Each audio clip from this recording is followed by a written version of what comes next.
আসসালামু আলাইকুম। আমি doctor Mohammad Ariful Islam Shimul, MBBS, Karaganda state medical university, ex assistant registrar, BIRDEM general hospital. আসলে আমি এখন আপনাদের দোয়ায় একজন ডাক্তার, মানুষের সেবার জন্য নিয়োজিত আছি। নিজেকে সবসময় নিয়োজিত রাখার চেষ্টা করি। তো আজকে আমরা একটা ভিডিও, আমরা একটু পর আপনারা এই আমার শর্ট একটা ক্লিপের পর দেখতে পারবেন আমাদের এই ভিডিওটা, যে একটা মা আমার কাছে আসলো, তার কাছে আসলেই একদম টাকা পয়সা নাই। তো প্রচন্ড গন্ধ নিয়ে আমার সাথে কাছে সেই পাটা নিয়ে আসে। তো আমি বললাম যে দেখেন, এই পাটা থেকে পোকা হয়ে গেছে, এটা অপারেশন করা খুবই জরুরি। তো সে বললো যে ঠিক আছে স্যার, আমি আপনাকে 2-1 দিনের ভিতরে আসতেছি। তো আমি তাকে জিজ্ঞেস করলাম যে আপনি 2-1 দিনের ভিতরে কেন আসবেন, আজকে কেন অপারেশন করবেন না? স্যার আমার তো টাকা নাই, আমি করতে পারবো না। তখন আমার কেন জানি মনে হলো যে আসলে ওনাকে ছেড়ে দেওয়াটা ঠিক হবে না, কারণ এই পাটা নিয়ে সে বাসায় যাবে, এটা আমার কাছে কোনোভাবেই আমি মেনে নিতে পারছিলাম না। তখন আমি বললাম যে ঠিক আছে, টাকা লাগবে না, আগে অপারেশন করি, টাকা যবে হবে তবে আপনারা দিয়ে। তো এইভাবেই আসলে আমি মনে করি যে প্রত্যেকটা আমরা যারা ডাক্তার আছি, আমাদের কাজ তো মানুষের সেবা করা। টাকা তো হবেই, টাকাটা তো মুখ্য বিষয় না। মানুষ আমরা যখন ডাক্তার হয়েছি, তখন আমরা বলেছি যে আমরা মানুষের সেবার জন্য আমরা সবসময় নিজেকে নিয়োজিত রাখবো। এবং কোনো অসুস্থ ব্যক্তি যখন সুস্থ হয়ে যায়, তখন আল্লাহর পক্ষ থেকে তো একটা আপনি সওয়াব অবশ্যই পাবেন। তো আমার জন্য দোয়া করবেন যাতে আমি মানুষের পাশে এভাবে থাকতে পারি এবং তাদেরকে দোয়া করতে তাদেরকে সাহায্য সহযোগিতা করতে পারি এবং তাদের দোয়াটাও নিতে পারি। ঠিক আছে? তো আপনারা এই ভিডিওটা দেখে যদি আপনাদের ভালো লাগে, অবশ্যই লাইক, শেয়ার, কমেন্ট করবেন। নাম শিমুল, আমি কারাগান্দা স্টেট মেডিকেল ইউনিভার্সিটি থেকে এমবিবিএস করি। তো আমি একজন বেসিক্যালি ডায়াবেটিক ফুড সার্জন। আমি x assistant registrar, BIRDEM general hospital. আমাদের এই মায়ের একজন ডায়াবেটিক্স পেশেন্ট, মোটামুটি ওনার চিকিৎসার আজকে শেষ সমাধান হয়ে গেল। তো দীর্ঘদিন অনেক কষ্ট করে আজকে তার সাকসেস হয়ে গেল অপারেশনটা। আজকে সাকসেস করে আমরা ছেড়ে দিচ্ছি, ডিসচার্জ করে দিচ্ছি। ভর্তি রাখি নেই, যদিও আজকে ফলো আপে আসছে। তো মা, আপনার এই পায়ে কি হয়েছিল? দেখি আপনার পা। আমার এই পায়ের আঙ্গুলটা ফুলে গেছিল, প্রচন্ড ব্যথা ছিল। তখন আপনার কাছে আসলাম, আপনি বললেন যে এটা ভিতরে পানি জমছে, পুজ জমছে। তখন তো আঙ্গুলটা গন্ধ, মোটা, এরকম মোটা হয়ে গেল না? আমি তো বললাম ফুলে গেছে। হ্যাঁ, ফুলে গেছে। এই আঙ্গুলটার মতো না, না ওই আঙ্গুলটা। ওটা তো ঠোসা পড়ছে। আপনার ডায়াবেটিক্স কত বছর ধরে? আমার 2014 সালে। 2014 অলমোস্ট প্রায় 12 বছর না? পায়ের তো বোধ ওইরকম নাই না আছে। আপনি তো এমনি আমার পুরনো পেশেন্ট, তাই না? তো এই যে আগে চিকিৎসা আমি করেছিলাম, আজকে থেকে কত বছর আগে করেছিলাম? এটা 2022 আঙ্গুলটা ফেলেছি না?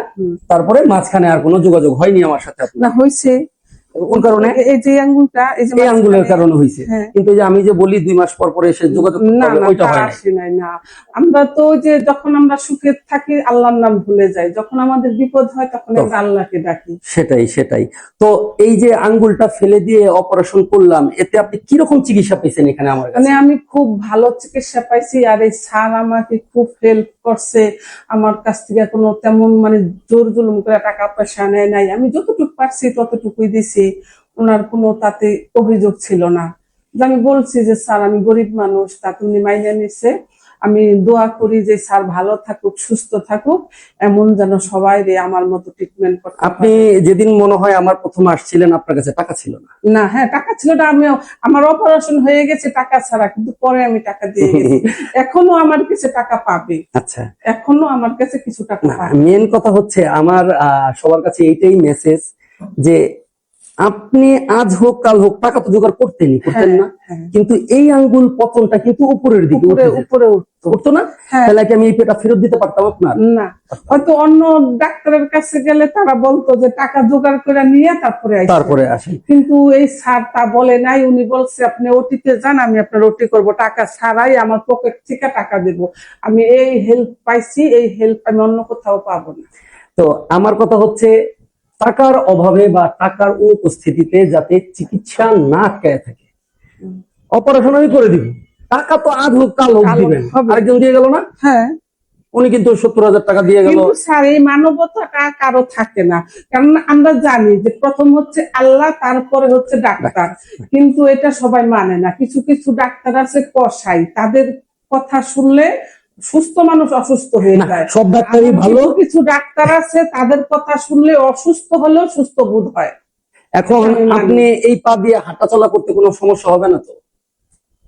আমি জানি সেটা আপনি শুনছেন না, আপনি হাইটে আসছেন বাসা থেকে, হেঁটে হেঁটে আসছেন? না, রিক্সায় আসে। রিক্সা আসে, একটু দাঁড়ান তো, এখন যাবো হেঁটে। দাঁড়ান তো, খালি পায়ে দাঁড়ান, খালি পায়ে। কোনো প্রকার ব্যথা পান?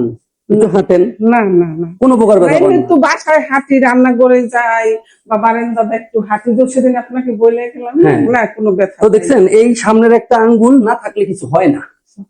এখন স্যার টাকা পয়সাটা বড় না, আপনি চলে যাবেন, আমি চলে যাব, এই দিনও চলে যাবে, কিন্তু থাকবে কথাটা সেটাই, থাকবে না। সেটাই। কিন্তু আমি আপনার দোয়া করি, কারণ আপনি আমার অনেক বড়, আমি ছোট, তাও আমি আপনার দোয়া করি আল্লাহ আপনাকে ভালো রাখুক, সুস্থ রাখুক, আর আপনি যেন এই মন মানসিকতা সারা না, আমার জন্য শুধু এই দোয়াটা করবেন।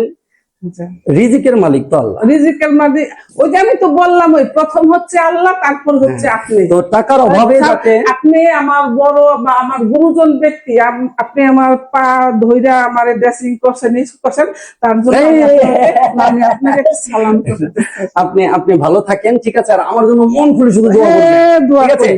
তো এরকম যাদের পায়ের সমস্যা থাকে, টাকা নাই, চলে আসবেন, ইনশাল্লাহ টাকার ব্যবস্থা হয়ে যাবে, ঠিক আছে? আর যত কম আপনারা টাকায়। সবাই আমার এই স্যারকে দোয়া করবেন, সে যেন সুস্থভাবে জীবন যাপন করতে পারে, আল্লাহ যেন তাকে কোনো আপদ বিপদ না দেয়।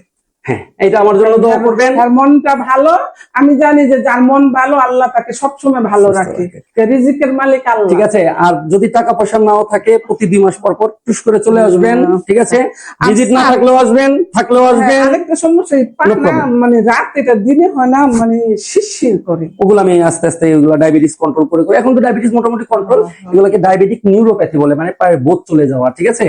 এটার জন্য মাঝে মাঝে কারেন্টের মতো শর্ট দিয়ে ওঠে, করে ওঠে মাঝে মাঝে, না ঠিক আর রাত্রেবেলা পা কামড়ায়। এমনি আমি কই যে শিং মাছে কাটা দিলে যে অনুভব। আচ্ছা, ওগুলো আমরা দেখবো, একটা ডুপ্লেক্স স্টাডি করে দেখবো রক্ত চলাচলটা কেমন আছে, হ্যাঁ, পায়ের, ওগুলো আমরা দেখবো। আর এরকম যাদের সমস্যা থাকে অবশ্যই স্ক্রিনে দেওয়া নাম্বারে যোগাযোগ করবেন। টাকার অভাবে যাতে কোনো প্রকার চিকিৎসা না আটকায় থাকে, অ্যাটলিস্ট আমার না, অন্তত পক্ষে এই স্যারের কাছে কেউ ওই সমস্যাটা পাবেন না যে টাকার জন্য আপনি আটকায় রাখবে না। যে কেউ যেখান থেকে আসেন, বাংলাদেশের যে প্রান্তে থাকেন, ওনার সাথে যোগাযোগ করবেন। ঠিক আছে, ভালো থাকবেন, সুস্থ থাকবেন, আসসালামু আলাইকুম।